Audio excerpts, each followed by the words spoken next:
Salam Qabil bəy, necəsiz qardaşım, yaxşısan? Üzr istəyirəm, mənim geçən səsim tutulur, xəstəyəm.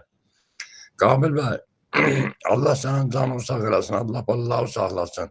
Gün o gün olsun ki, Azərbaycanın prezidenti elə sən olasan. Gün o gün olsun çünki Azərbaycanda görüşək.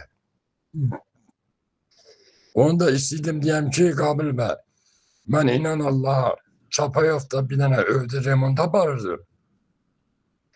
Bir dənə qadın andı ki, deyirdi ki, Kemalettin Heydərov mənim birinci qızımın qızlığını götürüb, ikinci qızı da istəyirəm verəm biləsinə, qızlığını götürə qoya iş işte Coca-Cola zavoduna. 2 dənə qızı vardı, dedi ikisini də verəm ki, Kemalettin Heydərova. Ki onların bir qızlıqlarını götürüb qoya iş üstə.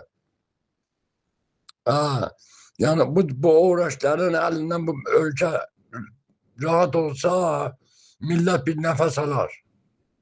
Allah canını sağ eləsin, sənin qadı alıb.